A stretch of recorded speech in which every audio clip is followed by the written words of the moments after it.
आदाब नाजरीन, भारत एक्सप्रेस उर्दू में आपका खैर मकदम है। मैं हूं निसार अहमद खान। यूपी के सीएम योगी आदित्यनाथ लोकसभा इलेक्शन 2024 की इंतखाबी तशहीर में मसरूफ हैं। उन्होंने बलरामपुर जिला के तुलसीपुर में बीजेपी उम्मीदवारों की हिमायत में इंतखाबी जलसा किया।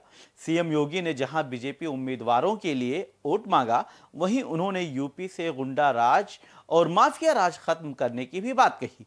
उन्होंने लोकसभा उम्मीदवार साकेत मिश्रा और गैसड़ी असेंबली हलका के जिमनी इलेक्शन के उम्मीदवार शैलेश कुमार सिंह उर्फ शैलू सिंह के लिए भी वोट मांगा।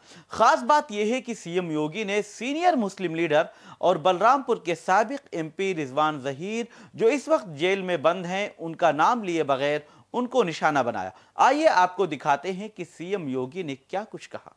इस संकल्प की पूर्ति करके हम आए हैं। अयोध्या में रामलला का मंदिर बना करके आए हैं। प्रभु राम की भी कृपा होगी, पूर्वजों का भी आशीर्वाद प्राप्त होगा। यह है नया भारत। एक तरफ विरासत का सम्मान और दूसरी तरफ विकास। हाईवे बन रहे हैं, रेलवे के काम हो रहे हैं, मेडिकल कॉलेज बन रहे हैं, एम्स स्थापित हो रहे हैं, आईआईटी और आईएम बन रहे हैं, एनआईटी और ट्रिपल आईटी बन रहे हैं, वर्ल्ड क्लास यूनिवर्सिटी का निर्माण हो रहा है। और यही नहीं, गरीबों के कल्याण के लिए कितना कार्य हुआ है, यह आपसे किसी से छुपा हुआ है। इस समाजवादी पार्टी के समय में ये सभी गरीबों का अन्न खा जाते थे। राशन माफिया हावी थे।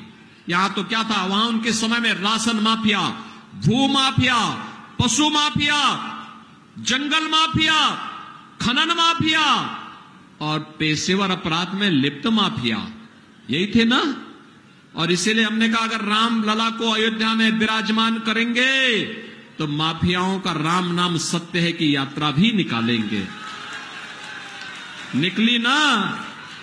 ये समाजवादी पार्टी की सरकार थी, क्या करते थे, सपा का है एक ही नारा, खाली प्लॉट पर कब्जा करके वे बनाते थे अपना, इस ढंग से करते थे, यानी खाली प्लॉट है हमारा, यही बोलते थे ना। और जैसे ही 2019 मार्च 2017 को मैंने शपथ ली, मैंने पहली बैठक ली और मैंने प्रशासन से कहा, उस समय के मुख्य सचिव से डीजीपी को बुलाकर के वरिष्ठ अधिकारियों से कहा, मैंने कहा जितने गरीबों की जमीन पर, जितनी व्यापारियों की जमीन पर समाजवादी पार्टी के किसी माफिया ने, किसी गुंडे ने कब्जा किया है, अगले 48 घंटे के अंदर एक कब्जा हट जाना चाहिए।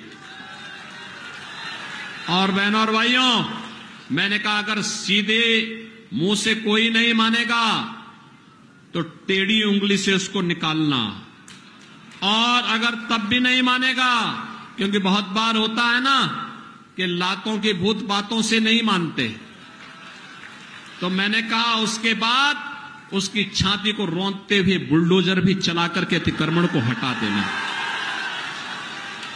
आज मैं कहता हूं, क्या कोई समाजवादी पार्टी का गुंडा और कोई अपराधी किसी खाली प्लॉट पर कब्जा कर पाएगा क्या?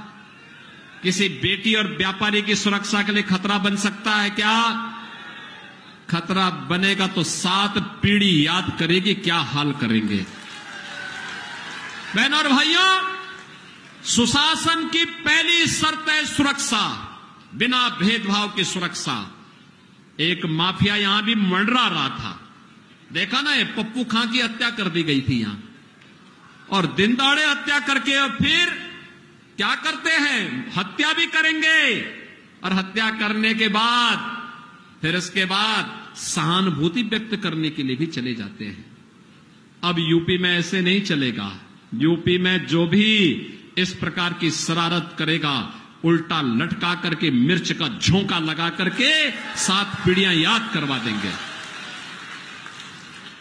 और इसीलिए मैं आज आया हूं आपसे कहने के लिए कि बहनों और भाइयों, याद करना, मोदी जी के नेतृत्व में सुशासन का जो स्वाद हमें मिल रहा है, फ्री में राशन, मुफ्त में उपचार, किसानों को किसान सम्मान निधि, और यही नहीं, घर घर घर शौचालय, हर गरीब को मकान। मोदी जी ने कुछ घोषणाएं और की हैं। 4 जून को जैसे फिर एक बार मोदी सरकार बनेगी, तो मोदी सरकार बनने के साथ 70 वर्ष से ऊपर के हर एक व्यक्ति को, हर एक बड़े बुजुर्ग को 5 लाख रुपए हर वर्ष उपचार का कार्ड, आयुष्मान कार्ड उपलब्ध होगा। हमारी वीडियो आपको पसंद आए तो लाइक कीजिए, शेयर कीजिए और सब्सक्राइब कीजिए। साथ ही कमेंट बॉक्स में आप अपनी राय भी जरूर दें। और हां, अगर फेसबुक पर आप वीडियो देख रहे हैं तो हमारे पेज को फॉलो करना ना भूलें।